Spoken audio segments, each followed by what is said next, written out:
ఈయన వాయిస్ సంగీతరావు గారు అంటారు. ఈయన అసలు ఎందుకు ఈయనకంత పేరొచ్చింది? ఎందుకు ఈయన వాయిస్ అంత అందరికీ నచ్చిపోయింది? అంటే మంద్ర మధ్య స్థాయిల్లో నిరాఘాటంగా పలికే గాత్ర సంప్రదాయంలో ఉంది. ఏ స్థాయిలో పాడినా ఒకే నిండుతనం, శ్రావ్యత. సాహిత్యంలోని రసభావాలు పలికించడానికి ఆయన పాటల్లో నటించేవారట. అంటే పాటల్లో నటించినందువల్లే ఆయనకి అంటే అంత ఒక సింగర్‌లో ఒక డ్రమటిస్ట్ కూడా ఉండాలి. అప్పుడే ఆ పాట బాగా రక్తి కడుతుంది. ఆహ్, సో, ఈ విధ అంతేకాదు ఈయన ఘంటసాల గారు సంగీత పరంగా ఒక ఎత్తయితే, ఆయన మంచి మానవతావాది. ఎందుకంటే క్విట్ ఇండియా మూవ్‌మెంట్‌లో అసల ఈయనకి కూడా ఎమోషన్ వచ్చేసి అందులో పార్టిసిపేట్ చేస్తే 18 నెలలు జైలు శిక్ష అనుభవించి ఆయన ఆ ఉన్న పీరియడ్‌ని కూడా తన సంగీతానికి బాగా ఆలోచించి దాన్ని మెరుగులు పెట్టాలి అనే సంగతి ఆయన చేసుకున్నారు. తర్వాత ఆహ్, ఆహ్, ఆయనే పట్రాయన సీతారామ శాస్త్రి గారు పాపం వాళ్ళ అబ్బాయికి సంగీతరావు గారికి, "బాబు మా అబ్బాయికి ఏదైనా జీవనోపాధి కలిగించమంటే" ఆయన 30 ఏళ్ళు సంగీతరావు గారితో ఆయన తనతో పాటు ఉంచుకున్నారు. సో, ఈ విధంగా వెంకటస్వామి నాయుడు గారు ఆయన బృందంతో ఎప్పుడొచ్చినా సరే ఆహ్, ఘంటసాల గారి ఇంట్లోనే ఉండేవారట. అలాగా ఆయన ఒక రోజున ఎవరో సన్మానం చేసి ఆ రోజుల్లో రూ. 25,000 ఇచ్చారట ఆయనకి. ఇస్తే బాబు నాకేదైనా ఇల్లు కొనిపెట్టంటే ఘంటసాల గారి ట్రిపుల్ గేమ్‌లో ఇల్లు కొన్నారట. అలా బడే గులాం అలీ ఖాన్ గారికి 2 నెలలు ఆతిథ్యం ఇచ్చారు. తన ఇంట్లో ఉంచుకున్నారు. సో, ఈ విధంగా అలాగే ఎన్టీ రామారావు గారితోటి రాయలసీమ కరువొచ్చినప్పుడు, తర్వాత రక్షణ నిధి విరాళాల సేకరణలు వచ్చినప్పుడు తన దేశభక్తిని చాటుకున్నారు.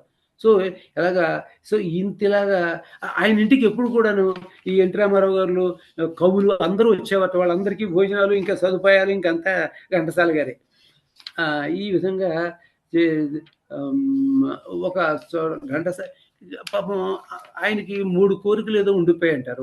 2 కోరికలు తీరాయి. మూడో కోరిక ఉండిపోయింది. ఆ మూడో కోరిక ఏంటంటే ఘంటసాల సంగీత కళాశాల ఆహ్, ప్ మొద ప్రారంభిద్దామనే ప్రతిపాదన ఆయనలో ఉంటే, అది 1970లో గవర్నమెంట్ వారు ఒప్పుకున్నారు. ఒప్పుకుని గాంధీనగర్‌లో ఒక 4000 చదరపు గజాల స్థలం కూడా ఇచ్చారట. అందులో అక్కడ వాళ్ళు 50,000 పోగు చేశారు 70లో. తర్వాత నేను విన్నదేంటంటే నాకు కూడా విన్నదల్లా ఆ టైంలో సత్యసాయి బాబా గారు కూడా ఒక రూ. 1,00,000 ఆ కళాశాలకి అనౌన్స్ చేశారనో ఏదో విన్నాను. తర్వాత కానీ వాళ్ళు కొందరు ఏం చేశారు, ప్రతిదానికి అడ్డు తగిలే మంచి పనికి, మహానుభావులకి కూడా అడ్డు తగిలే వాళ్ళు ఉంటారు కదా! అందుకని కొంతమంది స్వార్థపరులు ఏం చేశారు, ఏదో కుంటి సాగుతో దాన్ని వాయిదా వేశారట. ఇంకంతే. అది అక్కడితో ఆగిపోయింది. ఆ తర్వాత ఆ స్థలం ఏమైందో తెలీదు. మిగతావన్నీ ఏమైందో తెలీదు. ఈ లోపల ఘంటసాల గారు కూడా పాపం 74లో ఆయన ఇదైపోవడం మనకి చాలా ఇదొక్కటే అలా ఉండిపోయింది.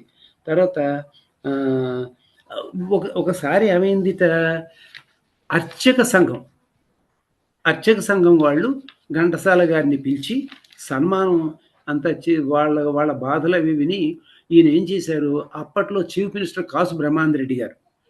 కాసు బ్రహ్మానందరెడ్డి గారిని అన్నారట. ఏవండీ కొంచెం మా అర్చకులకి ఏదైనా వాళ్ళు చాలా దయనీయ స్థితిలో ఉన్నారు. వాళ్ళకి ఏదైనా సాయం చేయమంటే బ్రహ్మానందరెడ్డి గారు అన్నారట, "ఓ పని చేస్తాను. అసలు మీకు మంత్రి పదవి ఇస్తా. మీరే అర్చకులకి ఏం కావాలో వాళ్ళ బాగోగులు మీరే చూసుకుంటారా" అని అడిగారట. అయ్యబాబోయ్! నాకు మినిస్టర్ వద్దు, ఏం వద్దని ఎందుకు మళ్ళీ లైన్ మారిపోయి మళ్ళీ ఈ పాలిటిక్స్ ఈ గోల గందరగోళం ఇదంతా ఆయన భయపడిపోయి మాకు మీరు చేస్తే మీరే చేయండి సార్. నాకు మంత్రి పదవి వద్దని పాపం ఈయనే నచ్చ చెప్పవలసొచ్చింది చీఫ్ మినిస్టర్‌కి. అలాగా ఆహ్, అలా ఉంటుంది. తర్వాత ఇలాగా ఇంకా ఘంటసాల గారి భారతం, వ్యాస భారతం, ఘంటసాల గారి భారతం. మనం ఇలా చెప్పుకుంటూ ఉంటాం. ఇంకేంటంటే ప్రతి ఏటా మనకి త్యాగరాజ స్వామి ఆరాధనోత్సవాలు జయప్రదంగా జరపడం సంప్రదాయంగా వస్తోంది. ప్రతి సంవత్సరం ఘంటసాల గారి జయంతి, వర్ధంతులు జరపడం దేశ విదేశాల్లో ఉన్న ఘంటసాల అభిమానులందరికీ ఒక ఆనందకరమైన సంప్రదాయంగా మారింది. దానికి కారణం ఆయన అసాధారణ మాధుర్యమే అని. ఆరుద్ర గారంటారు, సంగీతానికి కులం లేదు. ఉన్నదల్లా బలమే, అది ప్రబలం. గానానికి మతం లేదు, ఉన్నదల్లా ఋతమే, అది అమృతం. ఘంటసాల మాస్టారి గానప్రీతి గంధర్వ లోక రీతి. అది ఆయన కవిత్వంగా ఆయన చెప్పిన మాటలు. ఆ! తర్వాత తెలుగు భాషకి, తెలుగు సంగీతానికి ఎనలేని కీర్తి ప్రతిష్టలు కలిగించిన ఈ తెలుగు బిడ్డను గౌరవించడం, తెలుగు జాతిని గౌరవించడమే. అది నిజమైన సంగీత సమారాధన. ఆనాడు ఆయన పాటలో ముడిపడిన మహా సంగీత దర్శకుల, గాయనీ గాయకుల, పాటల రచయితల ప్రభావం అంతా ఈనాడు మనమంతా జ్ఞాపకం చేసుకుంటూ మురిసిపోతున్నాం. ఘంటసాల గారి పాట ఎప్పుడైతే మనం అందరం వింటున్నామో ఆనాటి సంగీత దర్శకుడి పేరు వస్తుంది, ఆనాటి రచయిత పేరు వస్తుంది, ఆ సినిమా యొక్క దృశ్యం వస్తుంది. సో కరస్పాండింగ్గా అందరి కూడా మనం అంటే ఈ ఘంటసాల ఇలా ఎక్కడా కూడా జరగట్లేదు. ఘంటసాల గారితో ముడిపడి ఉన్న ఇవన్నీ విషయాలన్నమాట. ఘంటసాల అనే గాన గంధర్వుడు మన కోసం పాడింది సుమారు 3 దశాబ్దాలే అయినా అనిర్వచనీయమైన అనుభూతిని మనకు మిగిల్చి వెళ్ళిపోయారు. పునర్జన్మ ఉంటే ఆయన మళ్ళీ గాన గంధర్వుడుగానే పుట్టాలి, పాడినంత కాలమే జీవించాలి, జీవించినంత కాలం పాడాలి అని తపించిన ఘంటసాల గారి త్రికరణ శుద్ధిని దైవం మెచ్చి దేవలోకాల్లో సంగీత కచేరీలు చేయమని పంపించారు. ఆత్రేయ గారి మాటల్లో తిరిగి రానిత్తురే వారి దివిజులు ఇంకా. నమస్కారం సార్. నేను ఒక్క విషయం చెప్తా, చాలా బాగా చెప్పారు మీరు. ఆ స్థలం అన్నారు చూసారా, లలిత సంగీతం కాలేజీకి. ఆ స్థలం నాకు తెలుసు, మా ఇంటి దగ్గరే ఉండేది నేను గాంధీ దగ్గరలో ఉన్నప్పుడు. అది యాక్చువల్గా when they want to start the building, ఆ చుట్టుపక్కల వాళ్ళంతా కేసు వేశారు. ఇది రెసిడెన్షియల్ ఏరియాలో కనుక మీరు ఆడిటోరియం కడితే మాకంతా చాలా ఇబ్బంది, అంతా న్యూసెన్స్ చేస్తుంటారు అని చెప్పి, అందువల్ల అయిపోయింది. తర్వాత ఇప్పుడు ఘంటసాల పార్క్ అని చెప్పి బోర్డు పెట్టారు చాలా సంవత్సరాలు. అది ఎప్పుడైతే అయిపోయింది, ఎందుకంటే ఆ కేసు వేసిన వాళ్ళు నాకు తెలిసిన వాళ్ళు కూడా ఉన్నారు, వాళ్ళే చెప్పారు మేము కేసు వేసాము అందుకు అయిపోయిందని. ఘంటసాల పార్క్ అని చాలా సంవత్సరాలు ఉండేది. ఇప్పుడు ఆ పార్క్ అని కూడా చూసేసి మున్సిపల్ ప్లే గ్రౌండ్ అని పెట్టారు. ఇప్పుడు ఉంది ఆ స్థలం, చాలా పెద్ద స్థలం, చాలా పెద్ద స్థలం. అది హిస్టరీ అదండి. చాలా చాలా నిజంగా ఏ మాటలో చెప్పలేనంత ఆనందము, అదృష్టము అనిపిస్తున్నాయి నాకైతే. ఈ ఒక్క చిన్న విషయం నాకు చెప్పాలనిపించింది సార్. మీరు చెప్పిందంతా విన్న తర్వాత లవకుశ సినిమాలో నాగయ్య గారి ద్వారా ఒక డైలాగ్ ఉంటుందన్నమాట. రామాయణము చదివినంత కాలం, దాని గురించి తెలుసుకున్నంత కాలం మానవ జాతి మృగత్వంలోకి జారిపోకుండా ఉంటుందని ఒక డైలాగ్ అలాంటిది ఏదో ఉంటుంది. నాకు ఇప్పుడు మీరు చెప్తున్నదంతా వింటుంటే ఘంటసాల గారి గురించి తెలుసుకున్నంత కాలము మనుషులుగా జీవించగలుగుతారు అనిపిస్తుంది. నిజమండి, బాగా చెప్పారు సార్, చాలా విషయాలు చాలా బాగా చెప్పారండి. అట్టిపండు వచ్చి చేతిలో పెట్టినట్టే చెప్పారు, అది వితౌట్ ఎనీ అంబిగిటీ. ధన్యవాదాలు సార్, చాలా బాగా నమస్కారం అండి. మహద్భాగ్యం అండి రాజగోపాల్ గారు, మాకు చాలా అదృష్టం ఇది. ఎన్నాళ్ళు అంటే మీ టాక్ షోలు చూస్తుంటాను, ఫాదర్ డాటర్వి. ఎప్పుడు అంటే మీ నుంచి వినాలి అంటే ఇటువంటి అమూల్యమైన విషయాలు, ముఖ్యంగా అంటే రాగాలు, వాటి గురించి తెలుసుకోవడానికి చాలా ఇంట్రెస్ట్ అండి. సో నిజంగా ఇది పర్వదినం.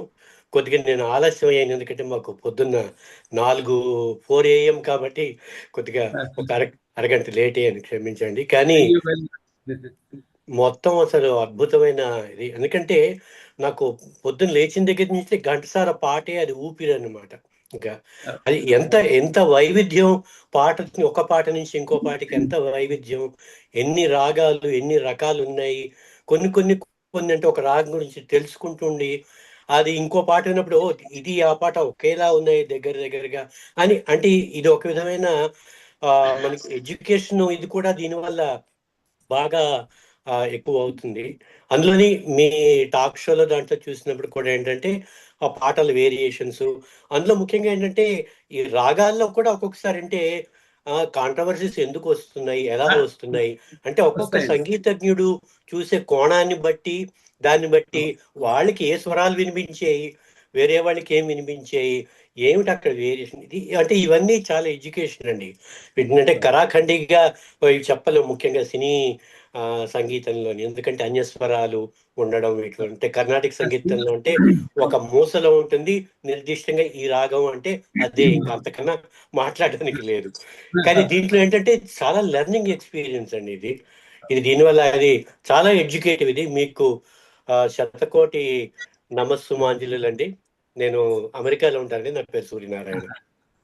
కానీ ఒక్కటి సార్, రాజగోపాల్ గారు, ఈ మాయాబజార్ పాటలు కాంట్రవర్సీ గురించి రాజేశ్వరరావు గారు కానీ ఘంటసాల గారు కానీ ఎక్కడా చెప్పలేదు, ఎక్కడా చెప్పలేదు. కానీ అది ఆటోమేటిక్ గా బయటకు వచ్చేసింది. అది ఆటోమేటిక్ గా బయటకు వచ్చేసింది. వాళ్ళిద్దరు ఒకళ్ళ గురించి చెప్పుకోలేదు, ఆయన చేశారు నేను చేశాను, వాళ్ళిద్దరు అలాగే ఉన్నారు.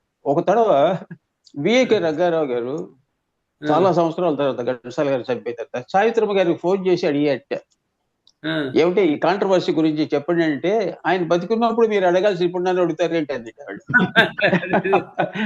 అంతే అనమాట. నమస్కారం అండి రాజగోపాల్ గారు. నా పేరు మోహన్ రావు అండి, అట్లాంటాలో ఉంటాను. 35 సంవత్సరాలు బట్టి ఫ్యామిలీతో ఇక్కడే ఉంటున్నాను. మీరు మీ అమ్మాయి గారు టాక్ షోలు, ఆ ప్రోగ్రామ్స్ చాలా విన్నాను, చాలా ఎంజాయ్ చేసేవాడిని. ఇప్పుడు మీరు ప్రత్యక్షంగా కాకపోయినా ఈ జూమ్ మీటింగ్ ద్వారా పుణ్యం అంతా ఈందే, శ్రీనివాస్ గారిదే. మీ తాలూకా అద్భుతమైన ఈ వాగ్దాటి ఎక్స్పీరియన్స్, మీ తాలూకా న్యాచురల్ అవుట్ బర్స్ట్, మీరు అది బొడ్డులోంచి వచ్చిన మాటలన్నీ సామాన్యంగా రాసుకుని ఎవరికి అలా చేయలేరు, అంత బ్రహ్మాండంగా చెప్పారు. చాలా ధన్యవాదాలండి, ధన్యవాదాలు. ఈవేళ నాకు చాలా పర్వదినం. తెల్లవారుజామున 4:30కి మేము లేచి, అంటే నేను ఒక పావుగంట లేట్గా లేచాను, క్షమించాలి. కానీ వింటుంటే నేను ఎక్కడికో ట్రాన్స్లోకి వెళ్ళిపోయాను అనిపిస్తుందండి. తర్వాత కేవీ రావు గారు మాకు గురుతుల్యులు, ఆయన ఇన్స్పిరేషన్, ఆయన ఎంత మోటివేషన్ అండి, ఆయన అందరికీ ఎనర్జీ ఇచ్చి ఇచ్చి ఇచ్చి. అవును, నాదొక ప్రశ్న, మీరేమనుకోవద్దు, మిగతా వాళ్ళు కూడా. ఏమండి, మన అందరం ఇప్పుడు, నాకు 80 సంవత్సరాల వయస్సు, కేవీ రావు గారికి 76 ఎంత ఉంది, తర్వాత అందరూ పెద్దవాళ్ళు ఉన్నారు, కొద్దిగా 1 or 2 యంగ్ పీపుల్ తప్పించి. My question is, what is next? Thank you. Please like, share and subscribe.